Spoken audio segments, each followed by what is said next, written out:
"Get up, Emily. That seat's for family." I froze. The string quartet kept playing in the corner, their bows gliding over strings as if nothing had happened. The room was wrapped in candlelight, warm and golden, but her voice cut through it, like cold steel. "Vanessa Moore Carter." My father's second wife didn't raise her voice. She didn't need to. She simply delivered the sentence as calm as reading from a menu. She looked up from her wine, smiled faintly across the 12-seat mahogany table, and dismissed me with nothing more than her tone. The room fell silent, utterly still. This was supposed to be a celebration. My father, Richard Carter, had just turned 70, a titan in business, a patriarch in reputation. Tonight was meant to honor his life's work. There were speeches planned, a curated tasting menu, candlelight enough to rival a cathedral, but somehow, on his milestone birthday, his only daughter was treated like an intrusion. I had barely taken my seat beside him when she said it. "That seat's for family," and suddenly, I was a stranger in the house I grew up in. I glanced at my father, searching his face for a reaction, any reaction. A raised brow, a clearing of the throat, a soft-spoken, "She's my daughter," but he didn't look at me, didn't flinch, just swirled his wine like nothing had happened, as if the daughter he once held with trembling hands had become background noise. Across the table, Logan, my 17-year-old half-brother, didn't even glance up from his phone. Just 20 minutes earlier, he'd unwrapped a brand-new Rolex. I had stood clapping in the background, pretending the sting wasn't personal. I opened my mouth to speak, but my chest had gone hollow, my throat locked. So I didn't speak. I rose inch by inch like someone crawling out of their own grave. Not from weakness, but because I refused to let them see me break. Vanessa gestured toward the overflow seating near the kitchen. Her smile was polite, civil, empty, like I was a distant cousin who'd accidentally wandered into a family photo. "I'm fine," I said. "Really?" And I turned away from the table. No one stopped me, not even my father. The hallway was darker than I remembered. On the walls, portraits, every one of them taken after my mother died. None with me in them. I kept walking, past the foyer, past the champagne bar, past the laughing guests who barely noticed my exit. But just before I reached the front door, I caught a glimpse of myself in the hallway mirror. No tears, no trembling, not sorrow, not fear. Just fire, quiet, cold, patient. The look of someone who's done begging, and in my hand, a sealed envelope. My father's original will, written 3 years ago, with my name, right where it belonged. They thought it was lost. They thought I'd moved on, forgotten, but I don't vanish. I watch. I remember, and now I begin. I didn't come to cry. I came holding proof, a memory in ink, a name on paper, and the patience of someone who waited for exactly this night to begin. Part 2. The forged signature. Bantin Chintung Kam Exux. The envelope weighed nothing, but in my hand, it felt like a loaded weapon. I didn't open it. I didn't need to. I already knew every word inside. I'd memorized it like a secret prayer. Emily Grace Carter is the sole legal heir of the Carter estate, in the event of unforeseen circumstances. That was back when my father still wrote like he believed in ifs. Now everyone spoke about him like a man already buried, still breathing, but not really here.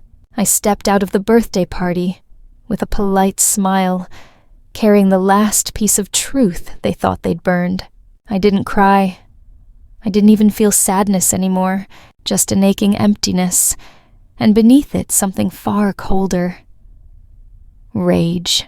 When I got back to my apartment, peeling paint, flickering hallway light kitchen sink that groaned like it hated being alive. I walked straight to the drawer, pulled out the folder I hadn't touched in months. Inside, my birth certificate, a photo of me and my mom from the last Christmas. She was alive, her goodbye letter, and now the original, they all thought was gone. I laid it out on the counter. That's when my phone buzzed. A message from the county recorder's office. Confirmation. Carter Hill property sale finalized. I stared at the screen. No. Carter Hill wasn't just some property. It was the only place that still remembered her. The oak tree where she tied ribbons. The chipped porch steps she never let me repaint. The wind chimes that sang the day she died. It was grief turned into walls and wood. And now it was gone, like they'd ripped out her grave with their bare hands. I requested the documents, asked for them calmly like I wasn't shaking. They emailed me the scanned deed, and there it was. Signature Richard L. Carter, except it wasn't.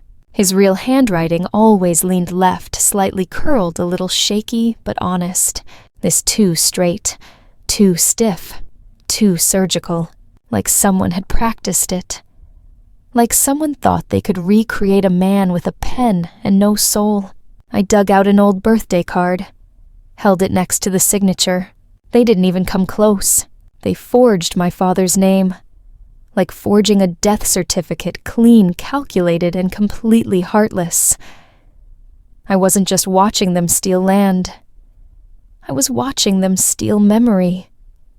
Steal blood. I didn't scream. Didn't smash anything. Didn't melt into a puddle on the floor like they'd expect. Instead, I got very still.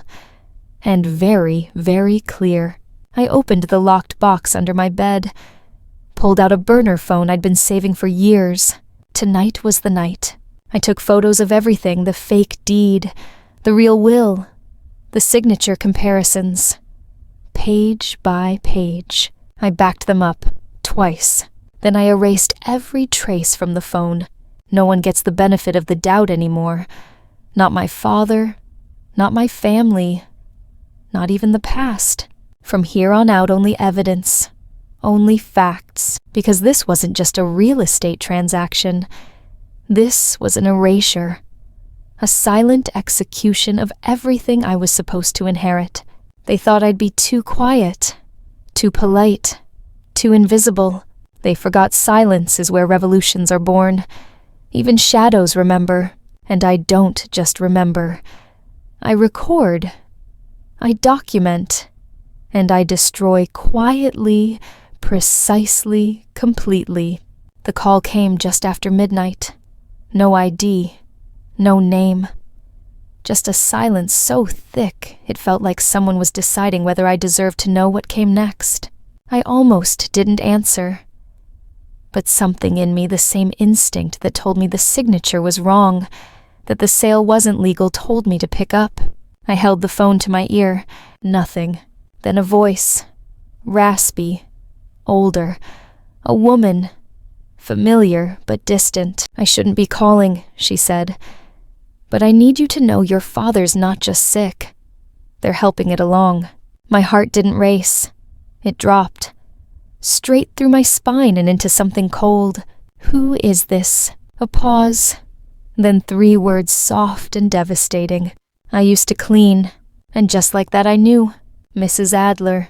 She'd been our housekeeper for over a decade before Vanessa let her go without reason.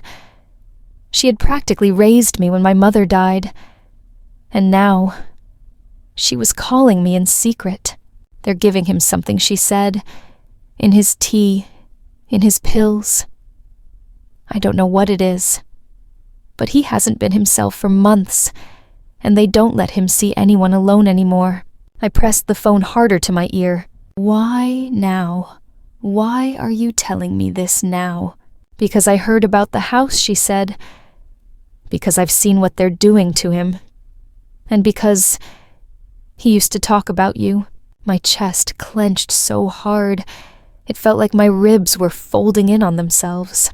Before she hung up, she whispered, "Watch the boy." Then click. No goodbye, no contact, no number to trace. I stared at the phone like it might start bleeding. Watch the boy. She meant Logan, my 17-year-old half-brother. The one glued to his phone at dinner. The one who didn't even blink when I was humiliated in front of strangers. The one who accepted a $12,000 Rolex and didn't say thank you. I thought he was just a brat. But maybe he's the reason Dad doesn't speak clearly anymore. Maybe blood means nothing when you're raised by poison. I stayed up the rest of the night, pulled up old emails, insurance records, prescription changes, pharmacy names I didn't recognize. Always under Vanessa Moore Carter, never Richard, never a family doctor, always private, always controlled. I opened my laptop, created a new folder, Project Echo. I wrote it all down. Every detail, every gut feeling, like I was building a case against a ghost, because this wasn't about a forged signature anymore. This was orchestrated silence, a muting of memory, a rewriting of history, and the worst part, they weren't even hiding it. They were betting I wouldn't look, but I was already watching. And now, I had a reason to dig deeper. Logan, if Mrs. Adler was right, and God, I hoped she wasn't, then he wasn't just a pawn.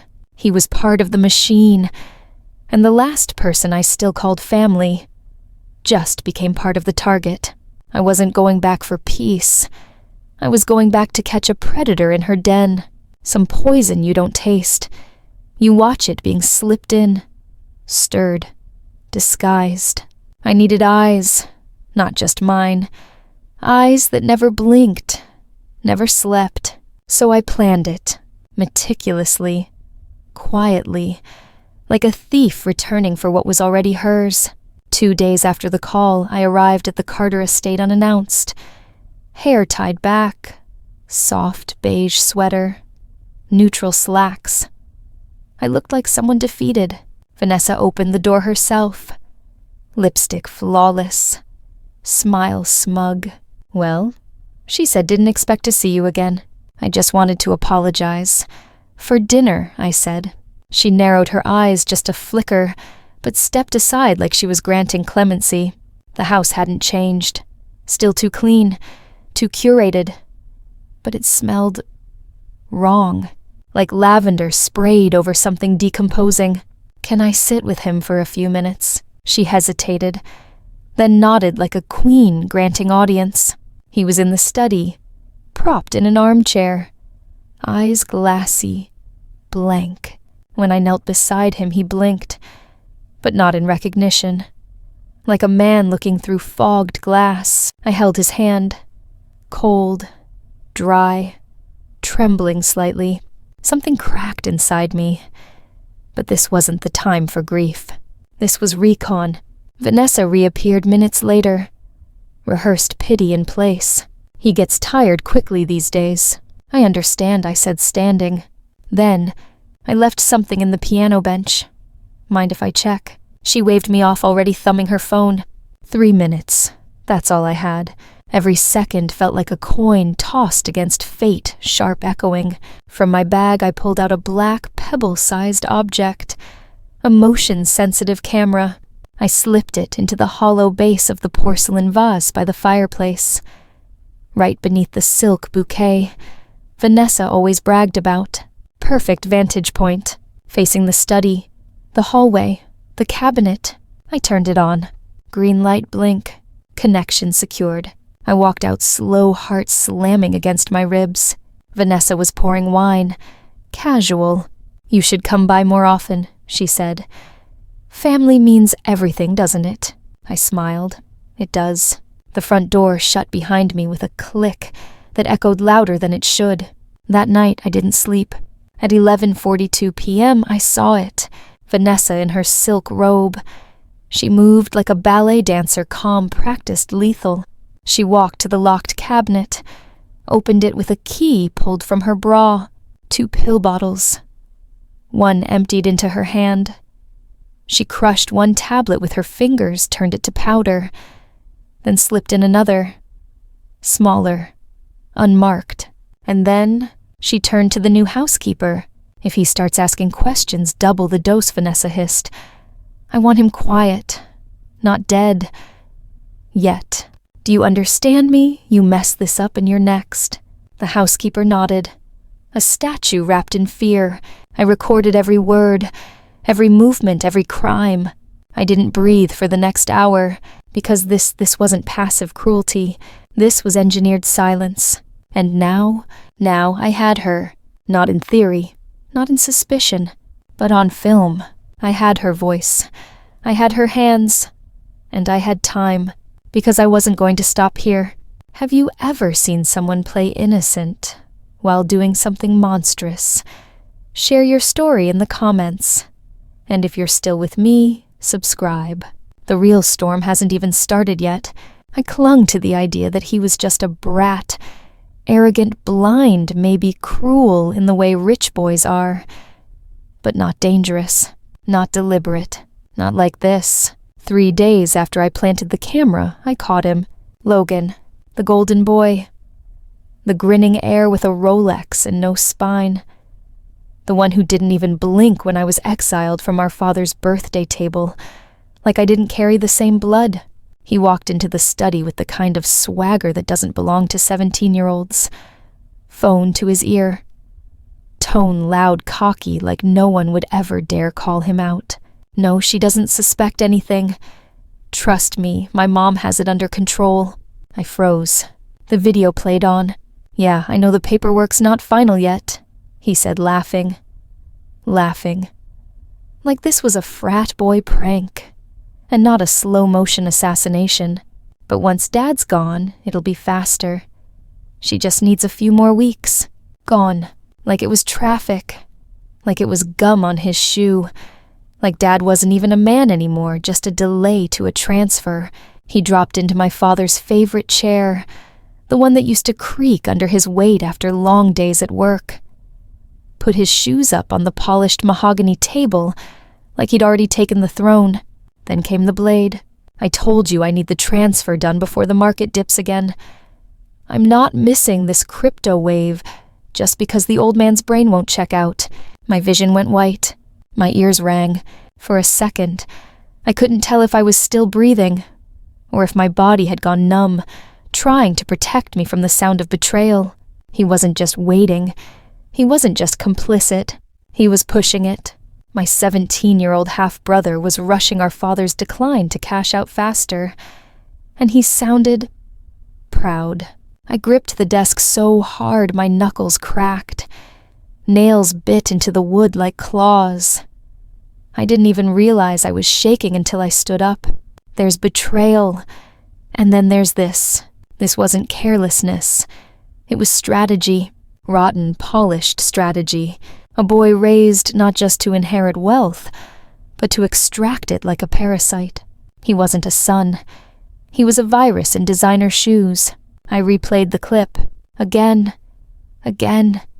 Each word like acid across my skin, and I couldn't stop imagining my father drugged, quiet, confused, while his only son sat in the next room gambling his soul for a crypto dip. He didn't see a father. He saw a roadblock, and Vanessa. She hadn't just raised him. She'd manufactured him. Polished, charming, empty. But me, they forgot about me. They thought I'd break, fade, disappear. They didn't know I was watching. They didn't know I had the tape. They didn't know I had all of it. And most of all, they didn't know what kind of war they had just started. Because the next time Logan Carter looked into a mirror, he wouldn't see a winner. He'd see the cracks in his own armor. And behind them, me, the sister he tried to erase. The one now holding the scalpel. I didn't walk in. I entered like a reckoning with a folder under my arm, and fire trailing behind me. Not hope, evidence. The receptionist asked if I had an appointment. I didn't. But I said one name, and the doors opened like judgment had arrived. Harold Blackstone, my father's attorney for 2 decades. Trusted, loyal, until Vanessa quietly replaced him with a boutique firm downtown. Clean, young, corruptible. Now he looked older, softer around the edges. But when our eyes met, I saw it. Steel never forgets the forge. I sat down across from him. Leather chair, quiet room. Fury beneath my skin like a second heartbeat. "I'm not here for pleasantries," I said, laying the folder on the desk. "I need you to compare 2 signatures, and I need the truth. Not politics. Not politeness." He opened the folder without a word. Inside, my father's signature on the original will. The signature used to sell Carter Hill. He stared. Then slowly, like a man reaching for a weapon he'd hoped never to need again, he took out a magnifier. Silence, not hesitation, calculation. Then after an eternal beat, "These aren't the same hand." It wasn't a guess. It was a verdict. I exhaled for the first time in days. They forged it. He gave a single nod, and if they did it here, it's likely not the only document they tampered with. I slid a flash drive across the table. There's more. Video footage from inside the Carter estate. Vanessa altering my father's medication, giving orders to cover it up. He didn't touch the drive right away. His fingers hovered above it like it was toxic and like it burned. He finally picked it up, turned it over and looked at me, half in awe, half in dread. "Emily, you realize what this means?" "Yes," I said. "It means I'm not just chasing shadows anymore. It means I'm protecting the last real part of my father, before they erase him from his own legacy."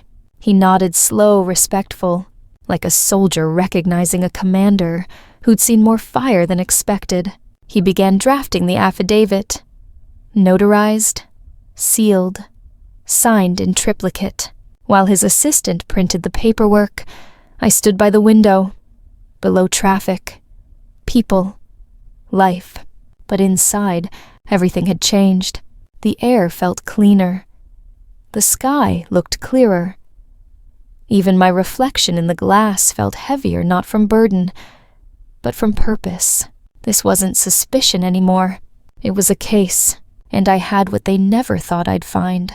A falsified signature, a video of chemical sabotage, a motive straight from Logan's smug, entitled mouth.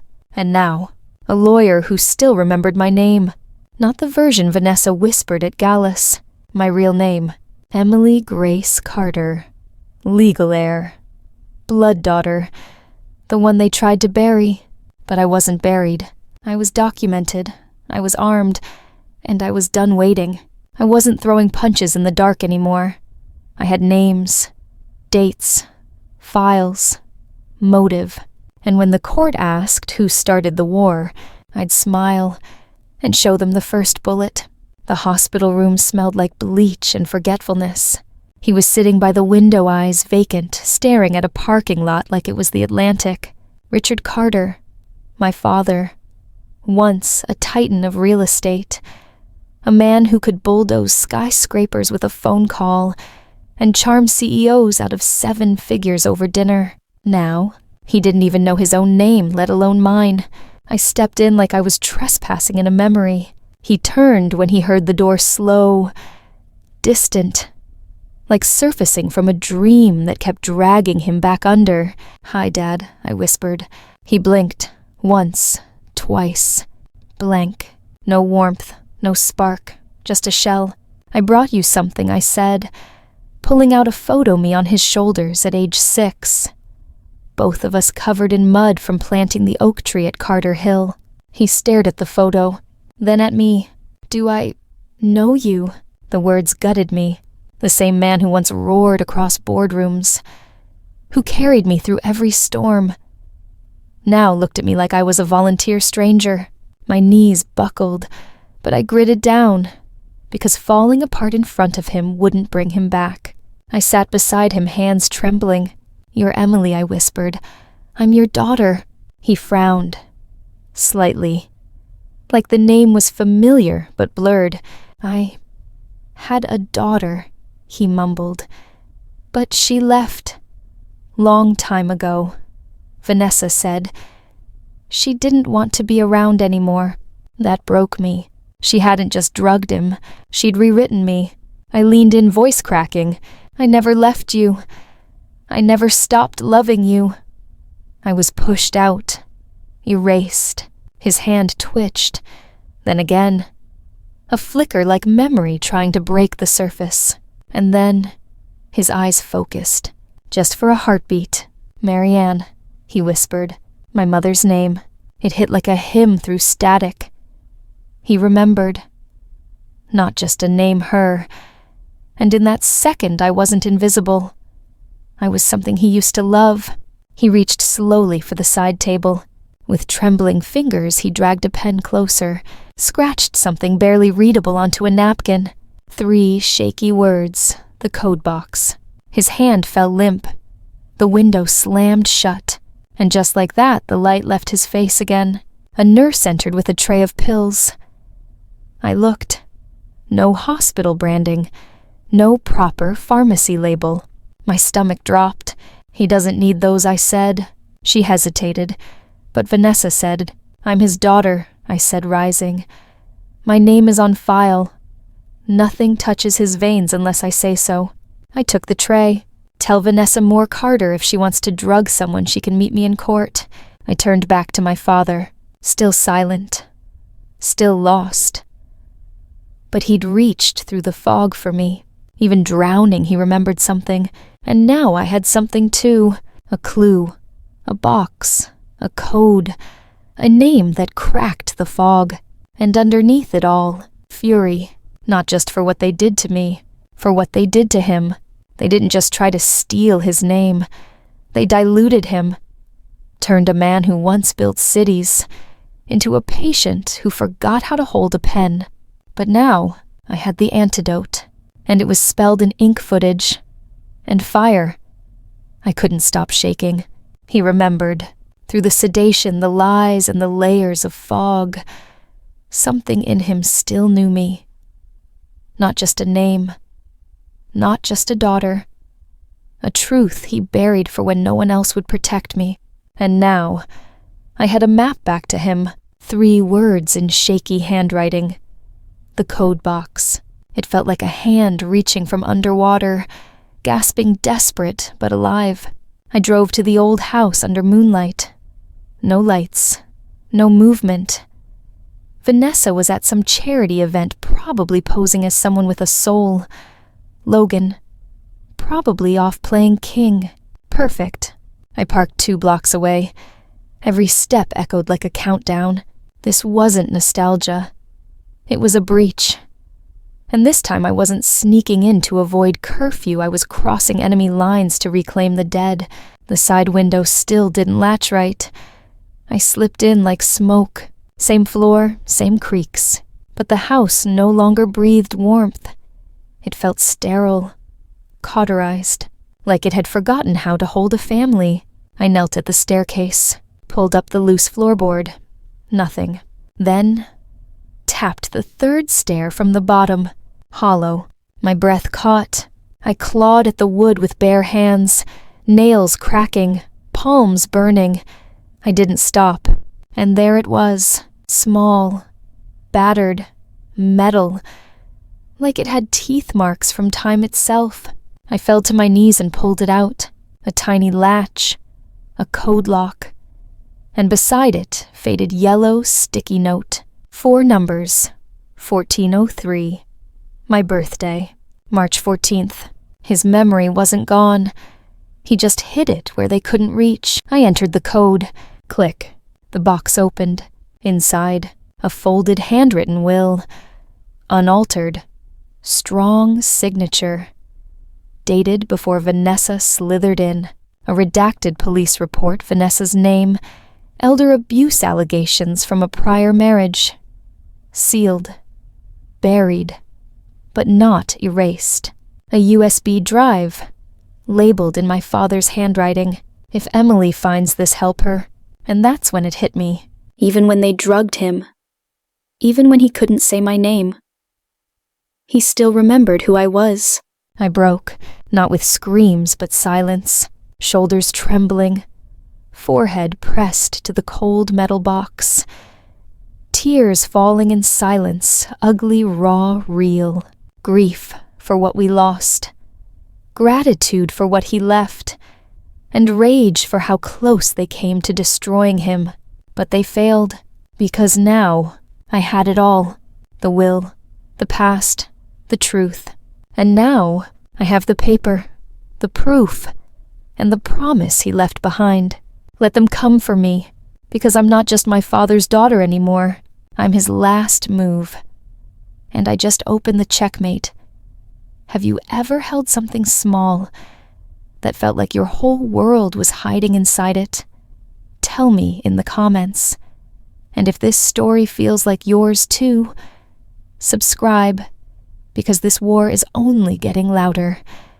I walked into the Attorney General's office with the metal box still in my bag. They offered me a seat. I didn't take it. Instead, I opened the folder one weapon at a time. Like a soldier laying out her arsenal before the final assault. The original will signed in my father's hand. The forged deed stamped by a stranger. The footage of Vanessa sedating, manipulating, instructing.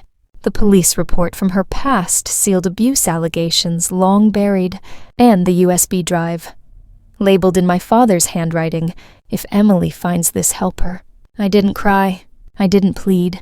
I just looked at them, eyes steady, voice flat. My father has been chemically silenced, legally erased, and emotionally butchered by the woman who claimed to love him.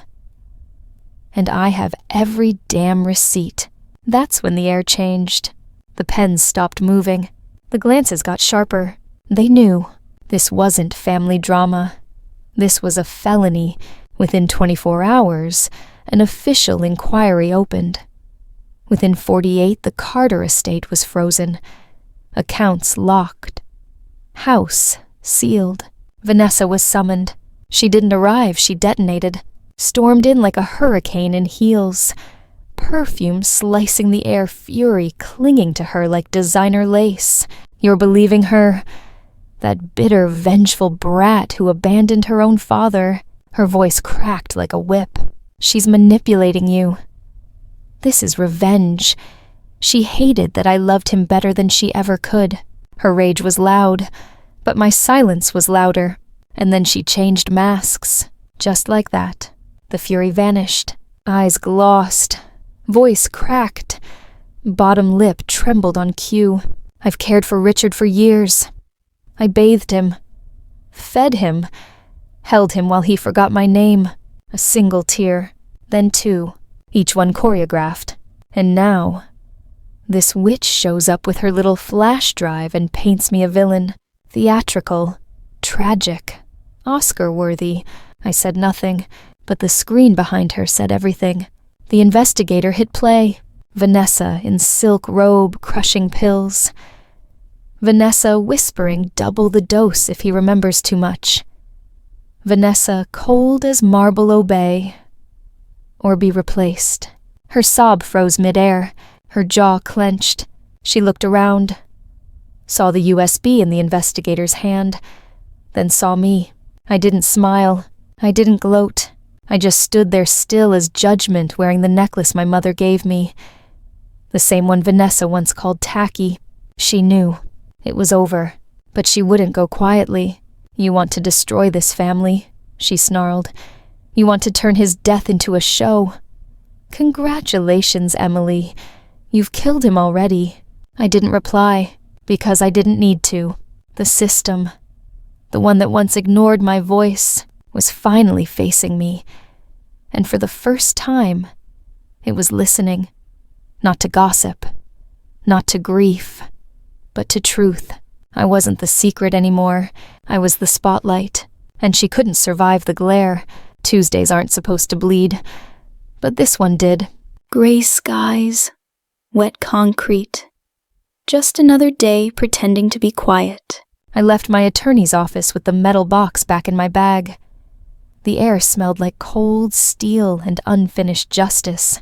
My heels echoed in the parking garage, sharp crisp. Like a countdown I didn't know had started. The hallway light flickered once. Then, pain. A crack across the back of my skull so clean it split time. My knees gave. I hit the concrete like a dropped doll. Palm's raw ribs slammed stars bursting in my eyes. I tasted blood before I even tasted fear. Papers scattered, purse flying, footsteps, fast, heavy, coming closer. I turned just in time to see a fist crash into where my face had been. Adrenaline detonated in my chest. I kicked, hard, felt my foot land against his shin. A grunt followed angry animal. I didn't see his face. Just gloves. Just a hood. Just rage. He didn't come to scare me. He came to erase me. He grabbed the USB from the floor, the real one. The only copy I hadn't backed up yet. No. I screamed raw primal, not from pain, but from knowing what that drive carried. My father's last voice. Gone. He ran. Gone before the echo finished falling. I crawled to the wall. My hands smeared blood on the cement. The ground swayed. My head screamed. But I stood up, because if I didn't stand now, they won. There had to be cameras. There had to be someone watching. I staggered to the elevator. A man in a suit stepped in, took one look at me and froze. "Are you okay?" I coughed, or laughed, or both. Blood hit my tongue again. "No," I said. "But I will be." Hospital report. Concussion. 6 stitches. Bruised rib. Swollen cheekbone. Minor injuries, they said. But what they didn't see, the fuse they just lit, because someone planned this. Someone sent him. They weren't just scared. They were cornered. And cornered people get violent. I filed a report. Gave a full statement. And when I described what was on the drive, the investigator's face changed. What they didn't know was, that wasn't the only copy. 2 weeks ago, I mailed a second USB to my closest friend in Oregon. Encrypted. Hidden. With a single instruction: if anything happens to me, burn the world. Lying in the hospital bed, I feel in my arm. Stitches burning. I texted her one word: send. She did. By midnight. The footage was in the hands of a journalist who made a career out of detonating reputations. Vanessa wanted to shut me up. Instead, she broadcast me. She thought pain would end the story. But pain only made the volume louder. It didn't break the news.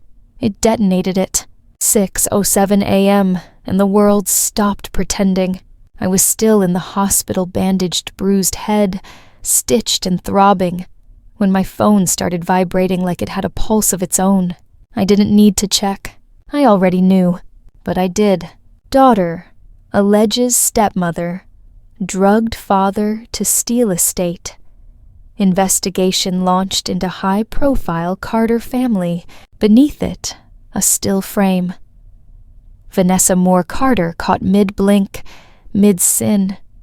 Grainy night footage. Pill between her fingers. Lips moving like a curse. The byline. By Rachel Lynn. Investigative Unit. Elder Abuse and Estate Fraud. Rachel didn't write a headline. She wrote a damnation. Every paragraph scalpel sharp. A respected businessman mentally declining under suspicious care. A second wife with a sealed file full of forgotten screams. A forged deed. A lost daughter who never stopped looking. A USB drive labeled in his own shaky hand. If Emily finds this, help her. I read it once. Then again. Each word was a hammer breaking open their marble lie. By 9:00 a.m. it was everywhere. CNN. MSNBC. The Times. Even the tabloids feasted. Riches and ruin. Daughter exposes. Stepmother's chilling plot. I never left him. Emily Grace Carter speaks. They tried to reach me. I said nothing. Let the footage speak. Let the USB scream. By noon, Vanessa stumbled out of her lawyer's office. Sunglasses too big, hair undone. No lipstick, no mask. She looked like the lie had started to rot her from the inside out. Good. Logan deleted every account he had by lunch. Even better, I watched from the hospital bed as legal experts dissected the case on live TV. Words like premeditated psychological control, exploitation of a cognitively impaired elder, criminal fraud, with emotional manipulation layered in. But the word that echoed most, pattern, because this wasn't a slip. It was a system, a symphony of sedation and fake signatures, conducted by crocodile tears and greedy hands. I'd torn off the mask, and the world saw the bones underneath. That night, when the noise faded, no reporters, no calls, just me, and quiet. I reached into the drawer, pulled out a photo, the last one my father ever took of me before Vanessa painted me out of his life. Backyard, sunlight, me in overalls, him with dirt on his jeans and laughter in his eyes. I pressed it to my chest. "You didn't forget me," I whispered. "And I crawled through fire to make sure they'd remember you." The courtroom wasn't quiet. It was holding its breath. Every eye on the judge's bench, every muscle tight. Like the walls themselves were listening. Vanessa sat still, stone still. No makeup magic. No crocodile tears. No camera to perform for. Just a woman alone in a room she couldn't control. My lawyer leaned in, voice barely a whisper. "They're calling your father next." My body went rigid, as if just hearing that unlocked something buried in me. They wheeled him in, and for a split second the world felt slower. His body looked wrong in that chair. Too small, too hollow. He used to fill rooms with his voice. Now even his breath seemed borrowed. His eyes scanned the courtroom, blank, searching. Then they found me, and stayed. The bailiff helped him take the oath. His hand trembled so hard, they had to hold the Bible steady beneath it. But his voice, when it came, was a whisper carved from gravel. "She told me she was helping," he rasped. "Turns out, she was helping herself." You could feel the shift. A few gasps.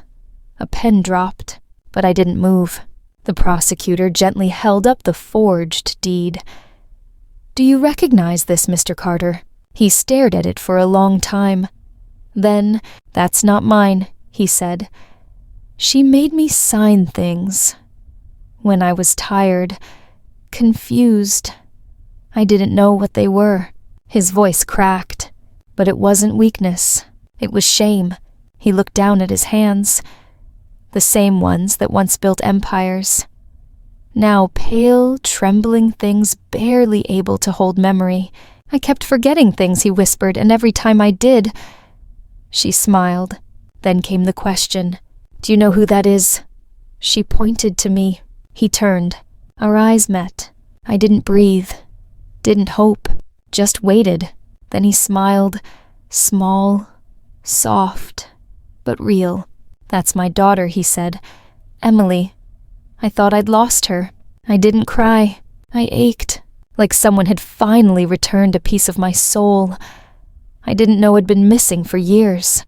The judge asked, "Would you like to say anything else?" He nodded slowly, turned to Vanessa, and his voice, though low, didn't waver.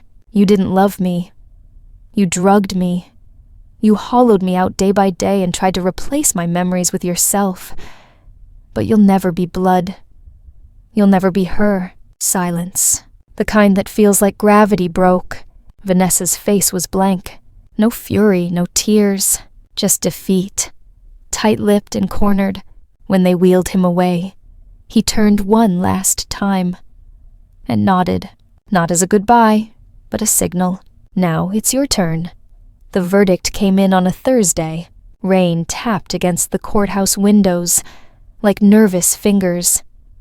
The judge's voice was calm, composed, but every word landed like thunder. "We find the will presented by Miss Emily Grace Carter to be valid, original, and binding under the law." Vanessa didn't flinch. She just stared straight ahead, stone-faced lips drained of color, like a woman who'd rehearsed this moment 1,000 times and never imagined losing. She looked hollow, like a mask that had finally run out of skin to cling to. All estate holdings, including the Carter Hill property, liquid assets, and intellectual rights, are to be transferred immediately to Miss Carter, effective today. The gavel fell. Not like thunder, like closure, like the last heartbeat of a lie finally flatlining. I didn't smile, because this wasn't the kind of victory that came with applause or champagne. This was the kind that came with silence, with the ache of knowing I'd won something that should never have been a war. My lawyer leaned in, voice buzzing like a man drunk on justice. "You did it." But I didn't answer him. I was watching Logan, 2 rows behind Vanessa, head low, eyes bloodshot. No phone, no smirk. The golden boy looked like a kid who'd watched his world crumble and realized for the first time it was built on someone else's grave. And I had the right to take everything.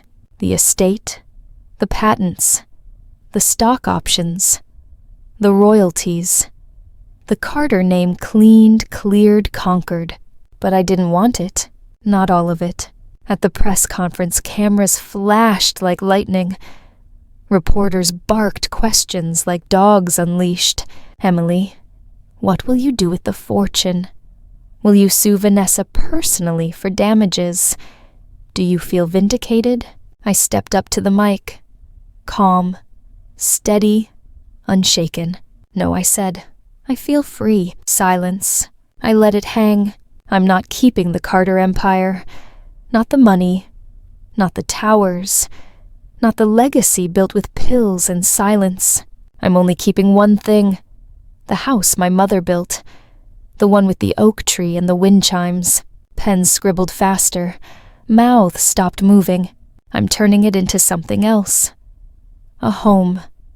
A refuge.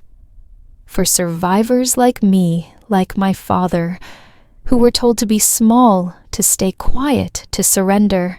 That night, I signed the transfer forms, gave up 82% of the estate, walked away from hundreds of millions. My lawyer looked like I'd punched him in the ribs. "You're giving it back." "No," I said, signing the last page. "I'm giving it meaning." As I stepped out of the courthouse, a soft breeze swept through the trees. Somewhere far off, a wind chime rang faintly, and for a moment I closed my eyes. Let it wrap around me like a whisper from a memory. I had won, but I hadn't become them to do it. I just became the version of me that my father always believed I could be. Have you ever walked away from something broken just to build something better? Tell me your story below. I'm listening. I never screamed, never called, never demanded they feel what I felt. Just silence, and silence, when held with purpose, cuts deeper than any blade. Vanessa's trial date was set. The charges: fraud, elder abuse, obstruction, medical tampering. Her mugshot hit the news 2 weeks later. Gone were the pearls, the blowouts, the curated elegance. In their place, a sagging gray jumpsuit, hair limp and wild, eyes that finally looked like they'd seen a mirror and hated the reflection. She looked tired. Not the kind of tired that sleep cures, but the kind that comes when your entire lie collapses on top of you. Logan vanished. Some said he fled to Nevada. Others whispered about a rehab stint he didn't want made public. All I knew was he was running from a name he once wore like armor. He sold his car, dropped out, tried to live like someone without an inheritance, and for the first time in his life, he had to earn silence instead of buying it. I didn't chase them, didn't try to twist the knife, because there was nothing left to take. No revenge I could serve. That was harsher than the one they'd already earned from the inside out. But I left something behind. A letter. No return address. No threat. No rage. Just ink and paper dropped into the hands of a court officer, with instructions to deliver it to Vanessa's cell, the morning after her arraignment. 4 lines. "I'm not angry anymore. I saw what power did to you. I saw what greed turned Logan into. You didn't beat me. You erased yourselves. No signature, just truth. Then I turned away, not with triumph, but with peace, because I finally understood they didn't fear judgment. They feared being forgotten. They feared irrelevance. And that's exactly what I gave them. Not prison, not headlines, just absence. And in the end, that was the cleanest cut. This is where the war ends. No more enemies. No more courtrooms. Just Emily. And the reflection of the woman they couldn't erase. The house was quiet. Too quiet. No lawyers. No whispers behind doors. No poisoned cups of tea. Just floorboards that remembered my footsteps, and wind that hummed like it had been waiting for me. I walked barefoot through the halls I once tiptoed as a child. The air still smelled like cedar and memory. But this time, the silence wasn't haunted. It was holy, because something else had changed. Me. I wasn't the daughter at the door anymore. I wasn't the afterthought. I wasn't the silence they mistook for surrender. I was the storm they didn't see coming. The mirror stood at the end of the hallway, framed in aged gold. A little cracked at the corner, still standing. Like me, I hadn't looked into it in over a decade. Not out of fear, but because I wasn't sure there was anything left to see. Now, I needed to look.